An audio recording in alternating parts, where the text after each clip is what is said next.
ಇಲ್ಲಿ ನೀವು ನೋಡ್ತಾ ಇರೋ ದೀಪ ಹೂವಿನ ತರ ಅರಳಿದ ಮೇಲೆ ಕೆಳಗಡೆ ದೀಪ ಉರಿತಾ ಇದೆ. ಇದು ಒಳ್ಳೇದಾ ಕೆಟ್ಟದ್ದಾ? ನಾನು ಹೇಳಿದ್ನಲ್ಲ ರಾಯರ್ ಬಗ್ಗೆ ಮಾತಾಡಬೇಕು ಪ್ಲೀಸ್ ದಯವಿಟ್ಟು. ನನಗೆ ಗೊತ್ತಿಲ್ಲದೆ ಇರೋದಕ್ಕೆ ರಾಯರ್ನ ಇಟ್ಟು ಪೂಜೆ ಮಾಡಬಾರ್ದಾರೆ. ಪ್ರತಿ ಗುರುವಾರನೂ ಅಷ್ಟು ಅದು ಆದ್ಮೇಲೆ ನನ್ಗೆ ಅನ್ಸಿರೋದು ಈ ತರ ಮಾಹಿತಿಗಳನ್ನ ನನಗೆ ಸಿಕ್ಕಿರೋ ನಾನು ಕೇಳಿದ್ದೀನಿ. ಕೆಲವೊಬ್ಬರ ಬಾಯಲ್ಲಿ ಕೂಡ ನಾನು ಕೇಳಿದಾಗ ಇದನ್ನೇ ನನಗೆ ಇದ್ದೀನಿ. ರಾಯರ್ಗೆ ಯಾವ ರೀತಿ ಪೂಜೆ ಮಾಡಬೇಕು, ರಾಯರ್ಗೆ ಅಲಂಕಾರ ಯಾವ ರೀತಿ ಹೂ ತರ ಬರುತ್ತಲ್ಲ ದೀಪ ಅಂದ್ರೆ ಒಳ್ಳೇದಾ ಕೆಟ್ಟದ್ದಾ ಇದ್ರ ಬಗ್ಗೆ ಮೂಲಕ ಮಾತ್ರ ನಾನು ತಿಳ್ಕೊಬೇಕಾಗತ್ತೆ. ಹಾಗಾಗಿ ದಯವಿಟ್ಟು ಅದ್ರ ಹಿಂದಿನ ದಿವಸ ಹೇಗೆ ನನಗೆ ಆ ಬಸ್ಸಲ್ಲಿ ಆ ಪವಾಡ ಆದಾಗಿಂದ ನನ್ನ ಮನಸ್ಸಲ್ಲಿ ಅದು ಒಂದೇ ತುಂಬಾನೇ ಉಪಕಾರ ಆಗುತ್ತೆ. ಒಂದು ಪದ್ಧತಿ ಅಂತ ಇರುತ್ತೆ ರಾಯರ್ಗೆ ಪೂಜೆ ಮಾಡೋದು. ಫಸ್ಟೇ ಎಲ್ಲ ತಿಳ್ಕೊಂಡು ಭಕ್ತಿ ಎಷ್ಟು ಇರುತ್ತೋ ಅಷ್ಟೇ ಶುದ್ಧವಾಗಿ ಇರಬೇಕು ಪ್ರತಿ ಮನಸ್ಸು. ಅದು ಒಂದು ವಿಚಿತ್ರ ಏನು ಅನ್ಸಿದೆ, ನಾನು ಏನು ಪೂಜೆ ಪುನಸ್ಕಾರ ಮಾಡ್ದೇನೆ ನನಗೆ ಸತ್ಯವಾಗ್ಲೂ ರಾಯರ್ ನನಗೆ ಫಲ ಕೊಟ್ಟಿದ್ದಾರೆ. ಹಾಯ್ ನಮಸ್ಕಾರ, welcome to Tulaja blog channel. ಎಲ್ಲರೂ ಹೆಂಗಿದ್ದೀರಾ? ಚೆನ್ನಾಗಿದ್ರು ಅನ್ಕೊಂಡಿನಿ. ನಾನು ಕೂಡ ಸೂಪರ್ ಆಗಿದ್ದೀನಿ.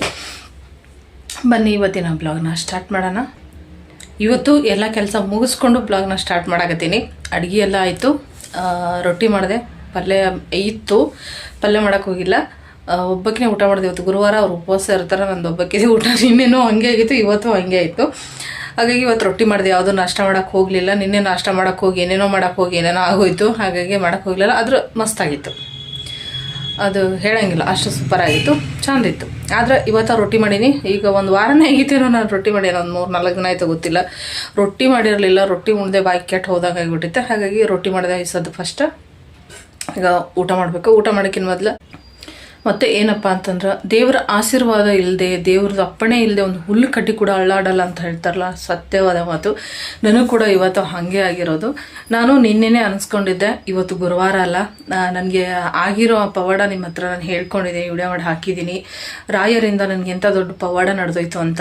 ಅದು ಕೇಳೋರು ತುಂಬ ಚಿಕ್ಕದಾಗಿದೆ, ಆದರೆ ಅದು ನನಗೆ ಮಾತ್ರ ತುಂಬ ದೊಡ್ಡದು ಅನಿಸುತ್ತು ಅವತ್ತು. ಹಾಗಾಗಿ ಆ ವಿಡಿಯೋ ಮಾಡಿ ಹಾಕಿದ್ದೀನಲ್ವ. ನನಗೆ ಅವತ್ತಾಗಿರೋದು ನೆನೆಸ್ಕೊಂಡು ನನಗೇನು ಅನಿಸಿತಪ್ಪ ಅಂದರೆ, ನನಗೆ ರಾಯರ್ ಆ ಟೈಮಲ್ಲಿ ನನ್ನ ಕೈ ಹಿಡಿದು ನನ್ನ ಕಾಪಾಡಿ ನನ್ನ ಮನೆವರೆಗೂ ತೊಗೊಂಬಂದು ಬಿಟ್ಟಿದ್ದಾರೆ ಅಂತಂದರೆ, ನಾನು ಅವ್ರ ಸನ್ನಿಧಾನಕ್ಕೆ ಹೋಗಬೇಕು, ಅವ್ರ ಆಶೀರ್ವಾದ ತೊಗೋಬೇಕು ಅನ್ನೋದು ತುಂಬಾ ಆಸೆ ಆಗಿತ್ತು. ನಿನ್ನೆ ಇವತ್ತು ಗುರುವಾರ ಇರೋದ್ರಿಂದ ಹೋಗಬೇಕಂತ ತುಂಬಾ ಆಸೆ ಪಟ್ಟಿದ್ದೆ. ನಿನ್ನೆಯಿಂದ ಎಲ್ಲ ರೆಡಿ ಮಾಡ್ಕೋತಾ ಇದ್ದೆ, ನಾನು ಹೋಗಬೇಕು ಇವತ್ತು ರಾಯರ್ ಮಠಕ್ಕೆ ಅಂತ ಹೇಳಿಬಿಟ್ಟು.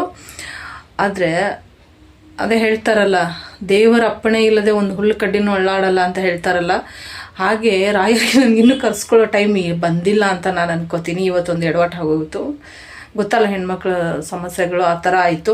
ಹಾಗಾಗಿ ಹೋಗೋಕ್ಕೆ ಹೋಯ್ತು. ಈಗ ಒಂದು ವಾರ ಇನ್ನು ಪೂರ್ತಿ ಮುಂದಿನ ಗುರುವಾರವರೆಗೂ ನಾವು ಎಲ್ಲಿ ಹೋಗಂಗಿಲ್ಲ, ಮುಗೀತು.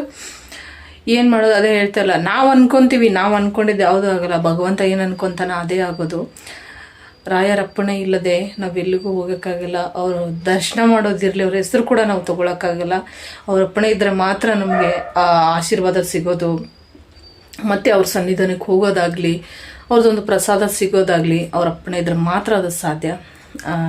ನಾನು ವಿಡಿಯೋ ಮಾಡಿ ಹಾಕಿದ್ದಕ್ಕೆ ಇಷ್ಟು ಜನ ರಾಯರಿದ್ದಾರೆ ಸತ್ಯವಾಗ್ಲೂ ರಾಯರಿದ್ದಾರೆ ನನಗೆ ಅವತ್ತೇ ಅನಿಸಿರೋದು. ಅಲ್ಲಿವರೆಗೂ ನನಗೆ ಇದ್ದಾರೆ ಅಷ್ಟೇ ಬಿಡು, ಹಂಗೆ ಒಂಥರ ಏನೋ ಕೇರ್ಲೆಸ್ ಥರ ಹಂಗಿತ್ತು ನನಗೆ. ಅವತ್ತು ನನ್ನ ಜೀವನದಲ್ಲಿ ಆಗಿದ್ದ ಘಟನೆ ನೆನೆಸ್ಕೊಂಡು ನನಗೆ ತುಂಬಾ ಖುಷಿಯಾಗಿ, ನನಗೆ ನಿಜವಾಗ್ಲೂ ಅವತ್ತೇ ಸತ್ಯ ಅನಿಸಿರೋದು, ರಾಯರ್ ಸತ್ಯವಾಗ್ಲೂ ಇದ್ದಾರೆ. ಆಮೇಲೆ ನನ್ನ ಫ್ರೆಂಡ್ ವಿಡಿಯೋ ಮಾಡಿ ಹೇಳಿದರು. ನನಗೆ ಆ ವಿಷಯ ಗೊತ್ತಿರಲಿಲ್ಲ, ನನಗೆ ನಿನ್ನೆನೇ ಗೊತ್ತಾಗಿರೋದು. ಮಂತ್ರಾಲಯದಲ್ಲಿ ಬರೆದಿದ್ದಾರಂತೆ, ರಾಯರ್ ಹತ್ರ ಕಷ್ಟ ಹೇಳಬೇಡಿ, ಕಷ್ಟಕ್ಕೆ ಹೇಳಿ ರಾಯರಿದ್ದಾರೆ ಅಂತ. ಸತ್ಯವಾಗ್ಲೂ ನನಗೆ ಆ ವಿಷಯನೇ ಗೊತ್ತಿರಲಿಲ್ಲ, ನಿನ್ನೆ ಗೊತ್ತಾಗಿರೋದು. ಇನ್ನು ಮುಂದಕ್ಕೆ ನಾನು ಹಾಗೆ ಹೇಳೋದು, ನನಗೇನೋ ಕಷ್ಟ ಬಂದರೂ ರಾಯರಿದ್ದಾರೆ ಅಂತಲೇ ಹೇಳೋದು. ನಿಜವಾಗ್ಲೂ ತುಂಬಾ ಖುಷಿ ಆಯಿತು. ಆದರೆ ಒಂದು ಬೇಜಾರು ಅನ್ನೋದಕ್ಕಿಂತ ಏನಪ್ಪ ಅಂತಂದರೆ, ಹಾಗೆ ಅವರ ಅಪ್ಪಣೆ ಇಲ್ಲದೆ ನಾವು ಎಲ್ಲಿಗೂ ಹೋಗೋಕ್ಕಾಗಲ್ಲ, ಅವ್ರ ಆಶೀರ್ವಾದನೂ ನಾವು ತೊಗೊಳಕ್ಕಾಗಲ್ಲ, ಅವ್ರ ದರ್ಶನ ಕೂಡ ನಮಗೆ ಮಾಡೋಕ್ಕಾಗಲ್ಲ. ನನಗೆ ಏನು ಅನಿಸಿದೆ ಅಂದರೆ, ಅವ್ರು ಯಾವಾಗ ಕರೆಸ್ಕೊತಾರೋ ನಾನು ಅವಾಗೆ ಹೋಗೋಣ ಅಂತ ಇದ್ದೀನಿ. ಹೀಗೆ ಗೊತ್ತಿಲ್ಲದೆ ಇರೋದು ಕೇಳ್ತಾ ಇದ್ದೀನಿ, ಕಮೆಂಟ್ ಮಾಡಿ ತಿಳಿಸಿ. ನಾನು ರಾಯರ ಬಗ್ಗೆ ಏನು ಕೇಳಬೇಕು ಅಂತ ಅಂದ್ಕೊಂಡಿದ್ದೀನಿ ಅಂದರೆ, ರಾಯರ ಪೂಜೆಯನ್ನು ನಾನು ಇವಾಗ ಮಾಡಿಲ್ಲ, ಆದರೆ ಮಾಡಬೇಕು ಅಂತ ಇದ್ದೀನಿ. ಮಾಡಬೇಕಂದ್ರೆ ಕೆಲವೊಂದು ವಿಡಿಯೋಗಳನ್ನ ನೋಡಿದ್ದೀನಿ, ಕೆಲವೊಬ್ರು ಹೇಳೋದನ್ನ ಕೇಳಿದ್ದೀನಿ. ಅದು ನಿಜಾನೋ ಸುಳ್ಳು ನನಗಂತೂ ಗೊತ್ತಿಲ್ಲ. ಹೇಳ್ತಾರೆ, ದೇವರು ಜಗಲಿ ಮೇಲೆ ರಾಯರ್ನ ಇಟ್ಟು ಪೂಜೆ ಮಾಡಬಾರ್ದು, ಊದಿನ ಕಡ್ಡಿ ಹಚ್ಚಬಾರ್ದು, ಮತ್ತು ಅದು ಧೂಪ ಎಲ್ಲ ಹಾಕಬಾರ್ದು, ತುಪ್ಪ ದೀಪನೇ ಬೆಳಗಬೇಕು, ಮತ್ತು ದೇವರು ರಾಯರನ್ನ ಸಪರೇಟಾಗಿ ಇಟ್ಟು ಪೂಜೆ ಮಾಡಬೇಕು ಅಂತ ಹೇಳ್ತಾರೆ. ಪ್ರತಿ ಗುರುವಾರನೂ ಅಷ್ಟು ಅಲಂಕಾರ ಮಾಡಿ ಪೂಜೆ ಮಾಡಬೇಕು ಅಂತ ಹೇಳ್ತಾರೆ. ಹಾಗಾಗಿ ನನಗೆ ಅದ್ರ ಬಗ್ಗೆ ಸ್ವಲ್ಪನೂ ಏನೂ ಗೊತ್ತಿಲ್ಲ. ನನಗೆ ಈ ಅನುಭವ ಆದಮೇಲೆ ನಾನು ಮೊನ್ನೆ ಒಂದು ವಿಡಿಯೋ ಹಾಕಿದ್ನಲ್ಲ, ನನಗೆ ಈ ಥರ ಆಯಿತು ಅಂತ ಹೇಳಿ ಬಸ್ಸಲ್ಲಿ, ಅದು ಆದಮೇಲೆ ನನಗೆ ಅನಿಸಿರೋದು ರಾಯರ ಪೂಜೆ ಮಾಡಬೇಕು ಅಂತ ಹೇಳ್ಬಿಟ್ಟು. ಹಂಗೆ ಅನಿಸಿ ನಾನು ವಿಡಿಯೋಗಳು ನೋಡಿದಾಗ ಈ ಥರ ಮಾಹಿತಿಗಳನ್ನ ನನಗೆ ಸಿಕ್ಕಿರೋದು. ರಾಯರ ಪೂಜೆ ಈ ರೀತಿ ಮಾಡಬೇಕು, ರಾಯರನ್ನ ಈ ಥರ ಪೂಜಿಸ್ಬೇಕು ಅಂತ ಹೇಳ್ಬಿಟ್ಟು ವಿಡಿಯೋಗಳನ್ನ ನಾನು ಕೇಳಿದ್ದೀನಿ. ಕೆಲವೊಬ್ಬರ ಬಾಯಲ್ಲಿ ಕೂಡ ನಾನು ಕೇಳಿದಾಗ ಇದನ್ನೇ ನನಗೆ ಹೇಳಿರೋದು. ಅದು ಈ ಸತ್ಯನ ಸುಳ್ಳು ಗೊತ್ತಿಲ್ಲ, ನಿಮ್ಮ ಅಭಿಪ್ರಾಯನೂ ನಾನು ತಿಳ್ಕೋಬೇಕಾಗಿದೆ. ಹಾಗಾಗಿ ಕೇಳ್ತಾ ಇದ್ದೀನಿ, ರಾಯರಿಗೆ ಯಾವ ರೀತಿ ಪೂಜೆ ಮಾಡಬೇಕು, ರಾಯರಿಗೆ ಅಲಂಕಾರ ಯಾವ ರೀತಿ ಮಾಡಬೇಕು. ಮತ್ತು ಇನ್ನೊಂದು, ಇವಾಗ ನಾನು ಮುಂದೆ ಒಂದು ವಿಡಿಯೋ ಹಾಕ್ತೀನಿ ಪೂಜೆ ಮಾಡಿರೋದು. ಹೂ ಥರ ಬರುತ್ತಲ್ಲ ದೀಪ, ಅದರಿಂದ ಅದು ಅಂದರೆ ಒಳ್ಳೇದಾ ಕೆಟ್ಟದ್ದಾ, ಇದ್ರ ಬಗ್ಗೆ ನೀವೆಲ್ಲ ಸ್ವಲ್ಪ ನನಗೆ ಕಮೆಂಟ್ ಮಾಡಿ ತಿಳಿಸಿದ್ರೆ ತುಂಬಾ ಉಪಕಾರ ಆಗುತ್ತೆ. ನೀವಿಲ್ಲಿ ಬಲಗಡೆ ಸೈಡು ನೋಡ್ತಾ ಇರ್ಬೋದು, ಹೂವಿನ ಥರ ಅರಳಿದೆ ನೋಡಿ. ಮೇಲೆ ಹೂವಿನ ಥರ ಅರಳಿದೆ, ಕೆಳಗಡೆ ದೀಪ ಉರಿತಾ ಇದೆ. ಈ ಥರ ಬಂದರೆ ಒಳ್ಳೇದಾ ಕೆಟ್ಟದ ಅಂತ ನಮಗಂತೂ ಗೊತ್ತಿಲ್ಲ, ನಮ್ಮ ಫ್ರೆಂಡ್ಗೂ ಗೊತ್ತಿಲ್ಲ, ನನಗೆ ಕೇಳಿದ್ರು ನನಗೂ ಗೊತ್ತಿಲ್ಲ ಅಂತ ಹೇಳಿದೆ. ದಯವಿಟ್ಟು ನಿಮ್ಗೆ ಗೊತ್ತಿದ್ರೆ ಖಂಡಿತ ನಮಗೆ ಕಮೆಂಟ್ ಮಾಡಿ ತಿಳಿಸಿ. ಇದು ಅವ್ರ ಮನೆಯಲ್ಲಿ ರಾಯರ ಪೂಜೆ ಮಾಡಿರುವಂಥದ್ದು, ನನಗೆ ಈ ಥರ ಬಂದಿದೆ ಅಂತ ಕಳಿಸಿದ್ರು. ನಾನು ನಿಮಗೆ ಕೇಳೋಕ್ಕೋಸ್ಕರ ಇದರಲ್ಲಿ ಈ ವಿಡಿಯೋನ ಮಿಕ್ಸ್ ಮಾಡಿದ್ದೀನಿ. ದಯವಿಟ್ಟು ನಿಮಗೆ ಗೊತ್ತಿದ್ರೆ ನಮಗೆ ಕಮೆಂಟ್ ಮಾಡಿ ತಿಳಿಸಿ, ತುಂಬಾ ಖುಷಿ ಆಗುತ್ತೆ. ಯಾಕಂದರೆ ನನಗೆ ಗೊತ್ತಿರೋದನ್ನ ನಾನು ವಿಡಿಯೋ ಮೂಲಕ ಹೇಳ್ಬೋದು, ಆದರೆ ನಿಮಗೆ ಗೊತ್ತಿರೋದನ್ನ ನನಗೆ ಕಮೆಂಟ್ ಮೂಲಕ ಮಾತ್ರ ನಾನು ತಿಳ್ಕೊಬೇಕಾಗತ್ತೆ. ಹಾಗಾಗಿ ದಯವಿಟ್ಟು ನನಗೆ ಕಮೆಂಟ್ ಮಾಡಿ ತಿಳಿಸಿ. ನನಗೆ ಗೊತ್ತಿಲ್ಲ, ನನಗೆ ನಿಜವಾಗ್ಲೂ ರಾಯರ ಬಗ್ಗೆ ಏನು ಎತ್ತ ಅಂತ ನನಗೆ ಯಾವುದೂ ಗೊತ್ತಿಲ್ಲ. ಪೂಜೆ ಯಾವ ರೀತಿ ಮಾಡಬೇಕು, ಆದರೆ ಹಿಂದಿನ ದಿವಸ ಹೇಗೆ ರಾಯರನ್ನ ಬೇರೆ ಮನೆ ಎಲ್ಲ ಕ್ಲೀನ್ ಮಾಡ್ಕೋಬೇಕಾ, ಅಥವಾ ಗುರುವಾರನೇ ಮನೆ ಎಲ್ಲ ಕ್ಲೀನ್ ಮಾಡ್ಕೋಬೇಕಾ, ಏನು ಎತ್ತ ಅಂತ ನೀವು ತಿಳಿಸ್ಕೊಟ್ರೆ ಖಂಡಿತ ನನಗೆ ತುಂಬಾ ಉಪಕಾರ ಆಗುತ್ತೆ. ದಯವಿಟ್ಟು ತಿಳಿಸ್ಕೊಡ್ತೀರಾ ಅಂತ ಅಂದ್ಕೊಂಡಿದ್ದೀನಿ. ಕಮೆಂಟ್ ಮಾಡಿ ತಿಳಿಸಿ. ನನಗೆ ಆ ಬಸ್ಸಲ್ಲಿ ಆ ಪವಾಡ ಆದಾಗಿಂದ ನನ್ನ ಮನಸ್ಸಲ್ಲಿ ಅದು ಒಂದೇ, ನಾನು ರಾಯರು ನನ್ನ ಪೂಜೆ ಮಾಡ್ದಾನೆ ನನ್ನನ್ನು ಕಾಪಾಡಿದ್ದಾರೆ, ನನ್ನನ್ನು ಕೈ ಹಿಡಿದು ಕಾಪಾಡ್ತಾ ಇದ್ದಾರೆ ಅಂತ ಅಂದಮೇಲೆ ನಾನು ಯಾಕೆ ರಾಯರ ಪೂಜೆ ಮಾಡಬಾರ್ದು, ಮಾಡಲೇಬೇಕು ಅಂತ ಡಿಸೈಡ್ ಆಗಿದ್ದೀನಿ. ದಯವಿಟ್ಟು ಇದಕ್ಕೆ ನಿಮ್ಮ ಸಪೋರ್ಟ್ ಬೇಕೇ ಬೇಕು. ಯಾಕಂದರೆ ಪ್ರತಿಯೊಂದು ನೀವು ನನಗೆ ಹೇಳಿಕೊಟ್ರೆ ತುಂಬಾ ಉಪಕಾರ ಆಗುತ್ತೆ. ಮತ್ತು ಏನಂದರೆ ಆ ಪವಾಡ ಆಗಿದೆ ಅಂತ ಹೇಳಿದ್ನಲ್ಲ, ತುಂಬ ಜನ ಕಮೆಂಟ್ ಕೂಡ ಹಾಕಿದ್ರೆ ರಾಯರಿದ್ದಾರೆ ಅಂತ. ತುಂಬಾ ಖುಷಿ ಆಯಿತು. ಆದರೆ ರಾಯರಿದ್ದಾರೆ, ಆದರೆ ನನಗೆ ರಾಯರಿಗೆ ಪೂಜೆ ಮಾಡಬೇಕನ್ನೋ ಆಸೆ ಆಗ್ಬಿಟ್ಟಿದೆ ಅಲ್ವಾ. ಹಾಗಾಗಿ ಕೇಳ್ತಾ ಇದ್ದೀನಿ.